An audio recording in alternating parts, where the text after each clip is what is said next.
Baik, pada kesempatan ini kita membahas tentang ekumenikal hermeneutik, terlahir dari ketertarikan terhadap hermeneutik itu sendiri dan keberagaman denominasi gereja-gereja dan kelompok misi bagi gerakan ekumenis secara khusus di Asia Tenggara.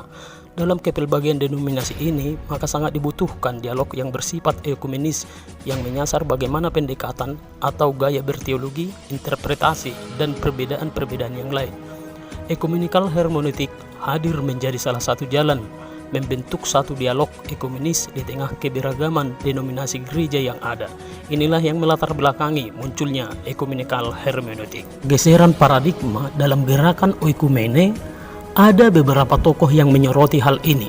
Pertama, C.S. Song melihat bagaimana seharusnya pergeseran paradigma harus turut dalam memperbarui komitmen ekumenis dan harus berakhir dalam pemahaman bahwa gereja-gereja atau nominasi-nominasi ini harus mampu hidup bersama.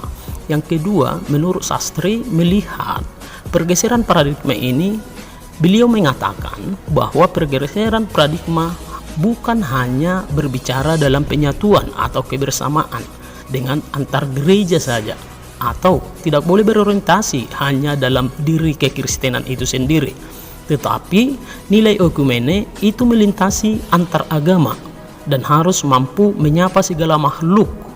Menurut S. Anthony, memandang pergeseran paradigma oikumenis ini menampakkan cakupan gerakan oikumenis yang luas, meliputi umat beragama lain atau interreligius, dan bahkan seluruh alam ciptaan, ekologi.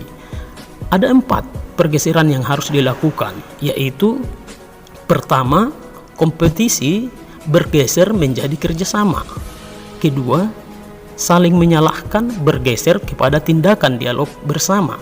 Ketiga, harus keluar dari keterisolasian, eksklusivisme, dan ketertutupan menuju kepada keterbukaan dalam kolaborasi bersama antar denominasi gereja-gereja.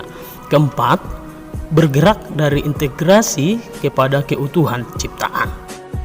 Definisi ekumenikal hermeneutik, Taberny mengemukakan bagaimana mengkomunikasikan kitab suci dengan memperhatikan dimensi-dimensi kontinuitas dan kolektif secara bersama. Sinners menambahkan lagi bahwa memahami kitab suci harus dikaitkan dengan analisis perbedaan-perbedaan yang ada dan memiliki mutual understanding. Maka ekumenikal hermeneutik membantu untuk saling memahami, mengerti, dan menerima satu sama yang lain. Yang dimaksud dengan hermeneutik untuk keesaan gereja bukanlah hermeneutik yang hanya menekankan pada aspek-aspek kesamaan untuk membangun kebersatuan gereja-gereja, melainkan hermeneutik yang berbasis juga pada pemahaman mengenai pluralitas atau keberagaman yang ada di dalam, bahkan di antara gereja. Prinsip-prinsip dan elemen esensial dari ekumenikal hermeneutik ada 6 prinsip. 1. Ekumenikal hermeneutik lebih dari sekedar menafsirkan teks kitab suci di dalam konteks ekumenis, bukan saja hasil dari penafsiran teks kitab suci saja, tetapi ikut serta dalam menafsirkan teks-teks lain. Yang kedua, ekumenikal hermeneutik memperhatikan secara serius peran tradisi dalam memahami dan menafsirkan kitab suci.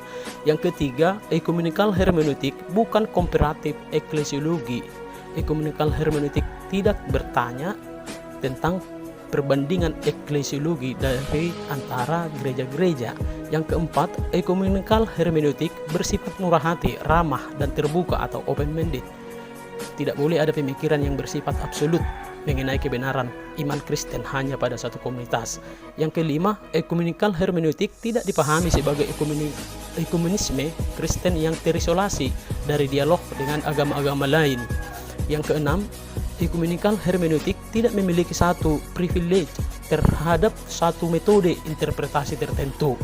Ekumenikal hermeneutik memahami kesadaran Alkitab sebagai kehidupan bersama sangat penting. Indonesia merupakan sebuah negara di dalam gerakan ekumene mengubah pola kehidupan masyarakat dalam dialog, hidup bersama dalam keragaman yang terlihat dalam budaya Indonesia.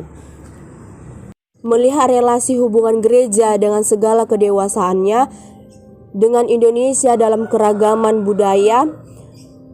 Hal ini merupakan pengembangan dengan komunikasi antara pejabat pemimpin gereja dengan pemimpin antar agama lainnya, yang menjadikan merangkul sebuah kebersamaan dalam lingkungan hidup dalam dialog bersama-sama antar negara dengan relasi yang baik.